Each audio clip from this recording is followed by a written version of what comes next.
Shalom. ಇದನ್ನು ವೀಕ್ಷಿಸ್ತಾ ಇರುವಂಥ ಎಲ್ಲ ದೇವ ಜನರಿಗೆ ಸಮಾಧಾನವೂ ಸಂತೋಷವೂ ಕೃಪೆಯುಂಟಾಗಲಿ. ನಮ್ಮ ಭಾರತ ದೇಶದಲ್ಲಿ ಪ್ರಸಕ್ತವಾಗಿ ಅನೇಕ ಕಾನೂನುಗಳು ಬರ್ತಲೇ ಇದೆ. ಸಾಮಾನ್ಯವಾಗಿ FCRA ಇದರ ಕಾನೂನುಗಳು ಮಾತ್ರವಲ್ಲದೆ ಅಮೆಂಡ್ಮೆಂಟ್ಸ್ಗಳನ್ನು ಅನೇಕ ನಿಯಮಗಳನ್ನು ತರ್ತಲೇ ಇದ್ದಾರೆ. ಬಹಳಷ್ಟು ಜನರು ಭಯಪಟ್ಟವರಾಗಿ ಬಹಳಷ್ಟು ಜನರು ಏನಾಗುತ್ತೋ ಎಂಬಂಥ ಆತಂಕದಲ್ಲಿ ಜೀವಿಸ್ತಾ ಇರೋದನ್ನು ಕಾಣ್ತಾ ಇದ್ದೇವೆ. ನಾಟ್ ಓನ್ಲಿ ಕ್ರಿಶ್ಚಿಯನ್ಸ್, ಎಲ್ಲ ಜನರು ಕೂಡ ವಿಧವಾದಂಥ ಆಲೋಚನೆಗಳನ್ನ ಮಾಡ್ಕೊಳ್ತಾ ಇರೋದನ್ನ ನಾವು ನೋಡ್ತಾ ಇದ್ದೇವೆ. ಆದರೆ ಕ್ರೈಸ್ತರಾದಂಥ ನಮಗೆ ನನ್ನ ಭಾರತ ದೇಶದ ಬಗ್ಗೆ ಒಂದು ಮುನ್ನೋಟವನ್ನು ಕೊಡಲಿಕ್ಕೆ ನಾನು ಬಯಸ್ತೇನೆ. ಒಂದಾನೊಂದು ಕಾಲಘಟ್ಟದಲ್ಲಿ ನನ್ನ ಭಾರತ ದೇಶ ಬಡತನದಲ್ಲಿತ್ತು ನಿಜ. ಆಗ ಮಿಷನರಿಗಳು ತಮ್ಮ ಹಣವನ್ನು ಈ ದೇಶಕ್ಕೆ ತಂದರು. ತಮ್ಮ ಹಣ ಮೂಲಕವಾಗಿ ವಿದ್ಯಾಭ್ಯಾಸದಲ್ಲಿ ಕ್ರಾಂತಿ ತಂದರು. ಮಾತ್ರವಲ್ಲದೆ ಆರೋಗ್ಯ ಕ್ಷೇತ್ರದಲ್ಲಿ ಕ್ರಾಂತಿಯನ್ನು ತಂದರು, ಸಹಾಯಗಳನ್ನ ಮಾಡಿದ್ರು, ಒಳ್ಳೆ ಕಾರ್ಯಗಳನ್ನ ಮಾಡಿದ್ದಾರೆ. ಆದರೆ ಈಗ ನನ್ನ ಭಾರತ ದೇಶ ಸಮೃದ್ಧಿಯಾಗಿದೆ. ಈಗ ನನ್ನ ಭಾರತ ದೇಶದಲ್ಲಿ ಬಡತನ ಅನ್ನೋದಕ್ಕಿಂತ ಜನರು ಒಂದು ಸಂತೃಪ್ತಿಕರವಾದ ಜೀವಿತವನ್ನು ಜೀವಿಸ್ತಾ ಇದ್ದಾರೆ. ಇಂಥ ಕಾಲಘಟ್ಟದಲ್ಲಿ ಈಗಲೂ ಕೂಡ ನಮ್ಮ ಸಭೆಗಳು, ನಮ್ಮ ಸೇವೆಗಳು ನಾವು ಹೊರದೇಶದ ಹಣದಿಂದ ನಡೆಸಬೇಕು, ಹೊರದೇಶದ ಹಣದಿಂದ ನಾವು ಜೀವಿತಗಳನ್ನ ನಡೆಸಬೇಕು ಅನ್ನುವಂಥದ್ದು ಎಷ್ಟು ಮಾತ್ರಕ್ಕೆ ಸತ್ಯ, ಎಷ್ಟು ಮಾತ್ರಕ್ಕೆ ಸರಿ. ಆದುದರಿಂದ ಅನೇಕ ತೊಂದರೆಗಳನ್ನು ಅನುಭವಿಸ್ತಲೇ ಇದ್ದೇವೆ. ಹೊರದೇಶದಿಂದ ಬರುವಂಥ ಹಣ ಅನೇಕ ಕಟ್ಟುನಿಟ್ಟುಗಳನ್ನು, ಕಾನೂನುಗಳನ್ನು ತರ್ತಲೇ ಇದ್ದಾರೆ. ಅದರ ಅರ್ಥ ಏನಂದ್ರೆ, ಒಂದು ಮಾತ್ರ ನೆನೆಸ್ಕೊಳ್ಳಿ ಪ್ರಿಯ ದೇವರ ಮಕ್ಕಳೇ, ಪ್ರಿಯ ದೇವರ ಸೇವಕರೇ, ನನ್ನ ಭಾರತ ದೇಶ ಇವತ್ತು ಸಮೃದ್ಧಿಯಾಗಿ ಬೆಳೆದಿದೆ, ಉನ್ನತ ಸ್ಥಾನಕ್ಕೆ ಬೆಳೆದಿದೆ. ಈಗಲೂ ಕೂಡ ಹೊರದೇಶದಿಂದ ಹಣ ತಂದು ಸೇವೆಗಳು ನಡಿಬೇಕು ಅಂತಂದ್ರೆ ನಿಜವಾಗಲೂ ಪರಿಹಾಸ್ಯ ಅನಿಸ್ತಾ ಇದೆ, ಅಪಹಾಸ್ಯ ಅನಿಸ್ತಾ ಇದೆ. ಯಾಕೆಂತಂದ್ರೆ ಈ ಅಪೊಸ್ತಲರ ದಿನಗಳಲ್ಲಿ ಅವತ್ತು ಎಲ್ಲರೂ ಸರಿಸಮಾನರಾಗಿ ಬದುಕಿದ್ರು. ಅಪೊಸ್ತಲರ ದಿನಗಳಲ್ಲಿ ತಮಗಿದ್ದಂಥದ್ದೆಲ್ಲವನ್ನ ಮಾರಿ ಬಡವರು ಶ್ರೀಮಂತರು ಅನ್ನದೆ, ದೊಡ್ಡವರು ಚಿಕ್ಕವರು ಅನ್ನದೆ, ಅಪೊಸ್ತಲರು ಕೆಳ ಮಟ್ಟದ ಸೇವಕರು ಅನ್ನದೆ ಎಲ್ಲರೂ ಸರಿಸಮಾನವಾಗಿ ಹಂಚಿಕೊಂಡು ತಿಂದರು, ಹಂಚಿಕೊಂಡು ಸಂತೋಷ ಪಟ್ಟರು, ಸರಿ ಸಮಾನತೆಯಲ್ಲಿ ಬದುಕಿದ್ರು. ಯೇಸು ಸಮಾನತೆಯನ್ನ ಸಾರಿದ, ಸಮಾನರಾಗಿ ಬದುಕರಿ ಅಂದರು. ಮೇಲು ಕೀಳು ಬೇಡ, ದೊಡ್ಡವನು ಚಿಕ್ಕವನು ಅನ್ನುವಂಥದ್ದು ಬೇಡ, ಭೇದ ಭಾವಗಳು ಬೇಡ ಎಂಬುದಾಗಿ ಹೇಳಿದ್ರು.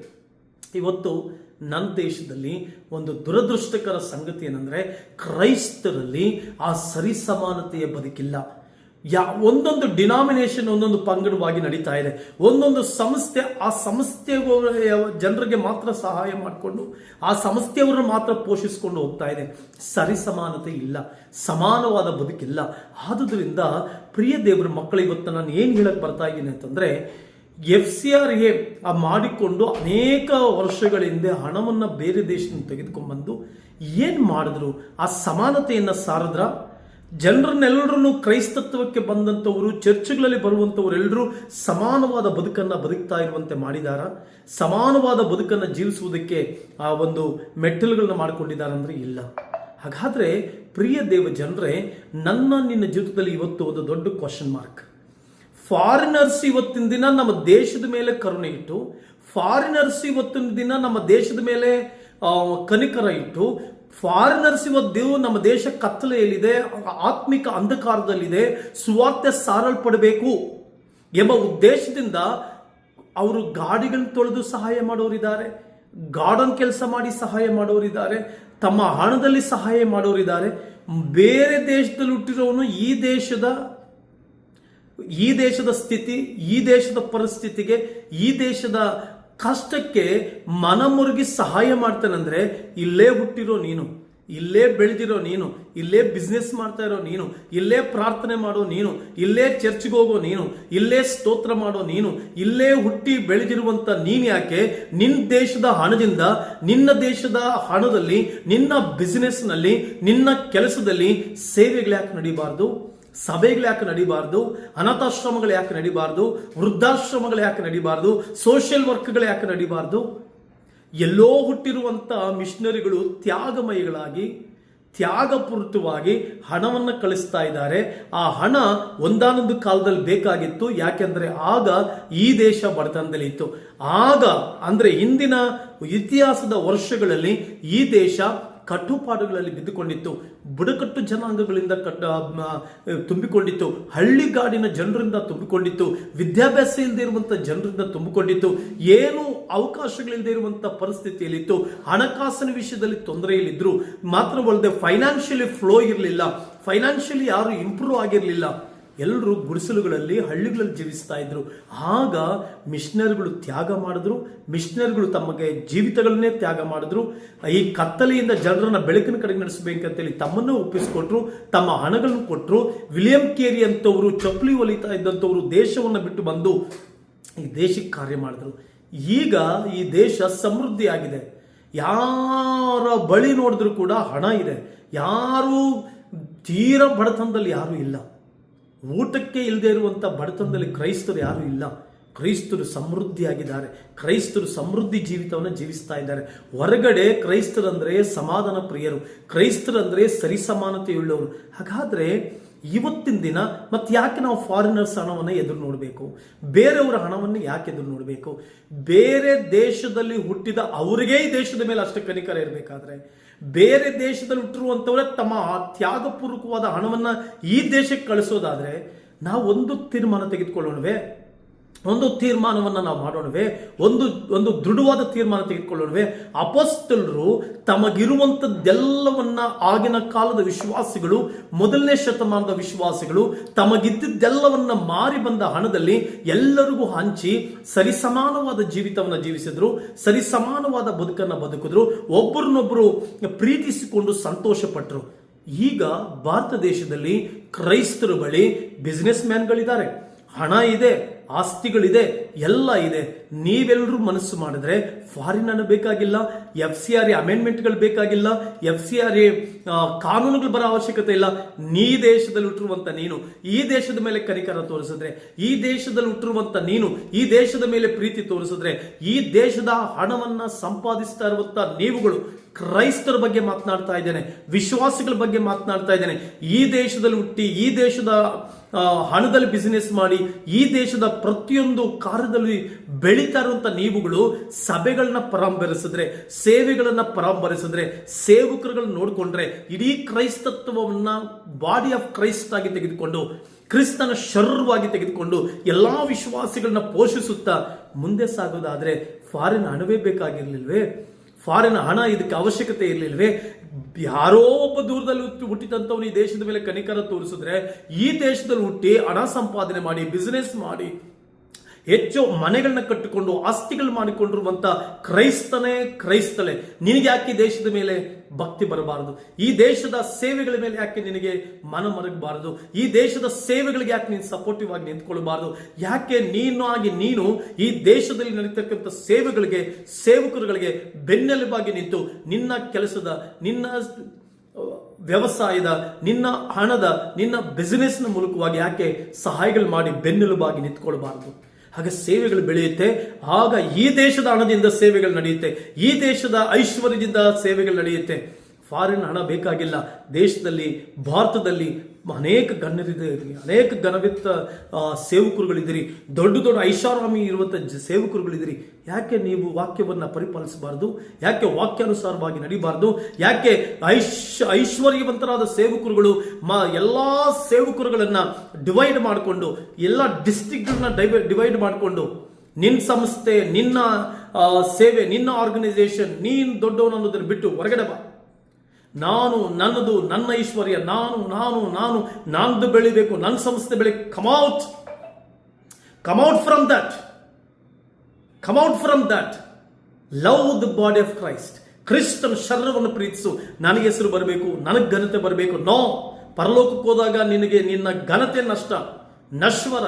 ಬನ್ನಿ, ಭಾರತ ದೇಶಕ್ಕೆ ಒಂದು ಕರೆ ಕೊಡ್ತಾ ಇದ್ದೇನೆ, ಕರ್ನಾಟಕಕ್ಕೆ ಒಂದು ಕರೆ ಕೊಡ್ತಾ ಇದ್ದೇನೆ. ಯಾಕೆ ನಿಮ್ಮ ಹತ್ರ ಇರುವಂತಹ ಹಣ ಸೇವೆಗಳು ಕೊಡ್ಲಿಕ್ಕೆ ಇಷ್ಟ ಇಲ್ಲವೇ? ಮೋಸ ಮಾಡ್ತಾರೆ ಸೇವಕರುಗಳು, ಮೋಸ ಮಾಡಿ. ಯಾಕೆ? ದೇವರು ಪ್ರಾರ್ಥನೆ ಮಾಡು. ದೇವರು ಯಾರಿಗೆ ಹೇಳ್ತಾರೆ ಅಂಥವ್ರನ್ನ ಅಡಾಪ್ಟ್ ಮಾಡ್ಕೋ, ಅಂತ ಸೇವೆಗಳನ್ನ ಅಡಾಪ್ಟ್ ಮಾಡ್ಕೋ. ಬಿಸ್ನೆಸ್ ಮ್ಯಾನ್ ಆಗಿದೆಯಾ, ಸೇವಕರುಗಳನ್ನ ಅಡಾಪ್ಟ್ ಮಾಡ್ಕೋ. ಆ ಹಳ್ಳಿಗಳಲ್ಲಿ ಕಷ್ಟಪಡುವಂತ ಸೇವಕರ ಜೊತೆ ನಿಂತ್ಕೋ. ಫಾರಿನ್ ಅನ್ನ ಬಂದು ಇನ್ನೊಬ್ಬ ಮತ್ತೊಬ್ಬ ಅನ್ನೋಂತ ಹೇಳಿ ಕಾನೂನುಗಳು ಬರೋದಕ್ಕಿಂತ ಈ ದೇಶದಲ್ಲಿ ಇಟ್ಟಿರುವಂತ ನೀನ್ ಯಾಕೆ ಈ ದೇಶದ ಮೇಲೆ ಪ್ರೀತಿ ತೋರಿಸಬಾರದು? ನಿನ್ನ ಹಣವನ್ನ ಯಾಕೆ ಈ ದೇಶದ ಸೇವೆಗಳಿಗೆ ಕೊಡಬಾರದು? ನಿನ್ನ ರಾಜ್ಯ, ನಿನ್ನ ಕರ್ನಾಟಕಕ್ಕೆ ಹಾಗೆ ತೋರಿಸಬಾರದು? ಎಲ್ಲರೂ ಕೂಡ ಸರಿಸಮಾನವಾಗಿ ಮೇಲೆ ಬಂದರೆ ಎಷ್ಟು ಅದ್ಭುತವಾಗಿರುತ್ತಲ್ವ, ಎಷ್ಟು ಅತಿಶಯವಾಗಿರುತ್ತಲ್ವ. ಆದ್ದರಿಂದ ಇದೊಂದು ದೊಡ್ಡ ಕ್ರಾಂತಿ ಆಗಲಿ. ಈ ದೇಶದ ಪ್ರಜೆಗಳು, ಈ ದೇಶದ ಕ್ರೈಸ್ತರು, ಈ ದೇಶದ ವಿಶ್ವಾಸಿಗಳು, ನೀವು ಈ ದೇಶಕ್ಕೆ ಮುಡುಪಾಗುವುದಾದರೆ, ಈ ದೇಶಕ್ಕೆ ನಿಮ್ಮ ತ್ಯಾಗಪೂರ್ವಕವಾದಂಥ ಕಾರ್ಯಗಳು ಮಾಡೋದಾದರೆ, ವಿಶೇಷವಾಗಿ ಕರ್ನಾಟಕದಲ್ಲಿ ಎದ್ದೊಳ್ಬೇಕು. ವಿಶೇಷವಾಗಿ ಕರ್ನಾಟಕದಲ್ಲಿ ಬಿಸ್ನೆಸ್ ಮ್ಯಾನ್ಗಳು ಎದ್ದೊಳ್ಬೇಕು. ಕರ್ನಾಟಕದಲ್ಲಿ ನಮ್ಮ ಸಭೆಗಳು, ನಮ್ಮ ಸೇವೆಗಳು, ನನ್ನ ಡಿನಾಮಿನೇಷನ್, ನನ್ನ ಚರ್ಚ್ ಅನ್ನೋದನ್ನು ಬಿಟ್ಟು come out from that boundary. Don't make your self as A slave under somebody. ಯಾರೋ ಕೆಳಗಡೆ ದಾಸನಾಗಿ ಕೂತ್ಕೊಂಡ್ಬಿಡ್ಬೇಡ. ದೇವರನ್ನ ಕೇಳಿ ಕ್ರಿಸ್ತನ ಶರೀರವನ್ನು ಪ್ರೀತಿ ಮಾಡಿ ಆಚೆ ಬಾ. ಸೇವೆಗಳನ್ನ ಮಾಡುವುದಕ್ಕೆ ನಿನ್ನ ಹಣ, ನಿನ್ನ ಜ್ಞಾನ, ನಿನ್ನ ವಿವೇಕವನ್ನು ಕೊಡು. ಈ ದೇಶದಲ್ಲಿ ಬುದ್ಧಿವಂತರಿದ್ದೀರಿ, ಈ ದೇಶದಲ್ಲಿ ಜ್ಞಾನಿಗಳಿದ್ದೀರಿ, ವಿಶೇಷವಾಗಿ ಈ ದೇಶದ ಐಶ್ವರ್ಯವಂತರಿದ್ದೀರಿ, ಐಶ್ವರ್ಯ ಸೇವಕರುಗಳಿದ್ದೀರಿ. ನಿಮ್ಮ ಐಶ್ವರ್ಯ ಎಲ್ಲಿ? ಏನು ಕೂಡಿಸಿಟ್ಕೊಳ್ತಾ ಇದ್ದೀರಿ? ಯಾವುದನ್ನು ಕೂಡಿಸಿಟ್ಕೊಳ್ತಾ ಇದ್ದೀರಿ? ನೀವು ಒಂದು ಮಾತ್ರ ನೆನೆಸ್ಕೊಳ್ಳಿ, ಮನೆಗಳ ಮೇಲೆ ಮನೆಗಳು ಕೂಡಿಸಿಟ್ಕೊಳ್ತಾ, ಆಸ್ತಿಗಳ ಮೇಲೆ ಆಸ್ತಿಗಳನ್ನ ಕೂಡಿಸಿಟ್ಕೊಳ್ತಾ, ಇದು ನನಗೆ ದೇವರು ಕೊಟ್ಟಿದ್ದಾನೆ. No, don't say that, don't say that, don't say that. ದೇವರು ಕೊಟ್ಟಿದ್ದಾನಂದ್ರೆ ದೇವರು ಪಕ್ಷಪಾತಿ ಅಲ್ಲ. ಹಾಗಾದ್ರೆ ನೀನು ಆರಾಧಿಸೋ ದೇವರನ್ನೇ ನಿಮ್ಮ ಸಭೆಗಳಿಗೆ ಬರುವಂಥವ್ರು ಶೀಟ್ ಮನೇಲಿ ಇರ್ತಾರಲ್ಲ, ಅವರು ಅದೇ ದೇವ್ರ ತಾನೇ ಆರಾಧಿಸ್ತಾರೆ. ಹಾಗಾದ್ರೆ ಮಾತ್ರ ಇಲ್ಲಿದ್ದು ಇವರು ಮಾತ್ರ ಯಾಕೆ ಇಲ್ಲಿದ್ದಾರೆ?